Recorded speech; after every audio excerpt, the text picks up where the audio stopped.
নমস্কার। সবাই আমরা চাই জীবনে কি করে সফলতা অর্জন করব। সফলতা, অর্থ, সম্মান সব ভালো জিনিসগুলো যেন আমার থাকে। কিন্তু কখনো ভেবে দেখেছেন কি? এই ভালো জিনিসগুলো অর্জনের জন্য যেটা প্রথম দরকার সেটা হচ্ছে একটা সুন্দর চিন্তাধারা বা মানসিকতা। দ্বিতীয়, কঠোর পরিশ্রম এবং তৃতীয় যেটা দরকার সেটা হচ্ছে আপনার বিশেষ কিছু গ্রহের সাপোর্ট। এবার প্রশ্ন আসতে পারে, এখানে আবার গ্রহ এলো কোথা থেকে?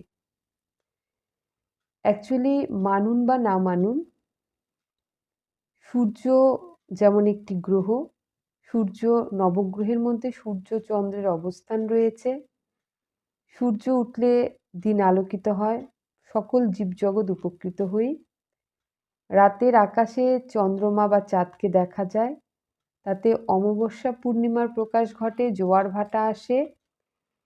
ঠিক তেমনভাবে বাকি যে ৭টি গ্রহ রয়েছে তার মধ্যে দুটো ছায়া গ্রহ রাহু কেতু, এদের ভূমিকাও রয়েছে অপরিসীম। কলিযুগ রাহুর দ্বারা প্রভাবিত, যার জন্য রাহু ছায়া গ্রহ এবং কেতু তার অংশ।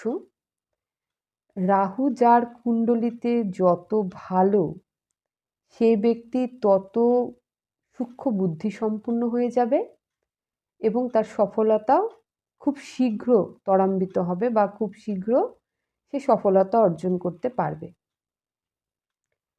কিন্তু যদি রাহু কোথাও দুর্বল হয়, তাহলে ভাববেন পাশাপাশি ৩ থেকে ৪টি গ্রহ দুর্বল হয়ে যাবে। রাহু দুর্বল হলে কেতু দুর্বল হবে, রাহু কেতু দুর্বল হলে শনি দুর্বল থাকবে জন্মকুণ্ডলিতে। রাহু কেতু এবং শনি যখন দুর্বল হয়ে যাবে, আপনার বুধ এবং শুক্র অটোমেটিক দুর্বল হয়ে যাবে। এবার কেন দুর্বল হবে একটু বুঝিয়ে বলি। রাহু দুর্বল হলে আপনার মধ্যে অলসতা, লেথার্জি মানে ভরে ভরে থাকবে। আর অলসতা যখন থাকবে আপনি হার্ড ওয়ার্ক করতে চাইবেন না, শুয়ে শুয়ে ইনকাম করতে চাইবেন, বসে বসে ইনকাম করতে চাইবেন এবং আপনার মধ্যে সৎ ইচ্ছা শক্তি থাকবে না। ফলে শনি খারাপ হয়ে যাচ্ছে, কারণ শনি তো কর্মফলদাতা। আপনি কর্ম না করে বড়লোক হতে চাইছেন।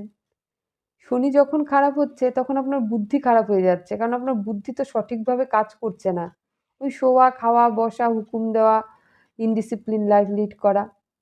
আবার যখন এই বুধ খারাপ হয়ে যাচ্ছে, শুক্র খারাপ হয়ে যাচ্ছে, অর্থ ব্যয় হবে, আয় হবে না, ব্যয় হবে।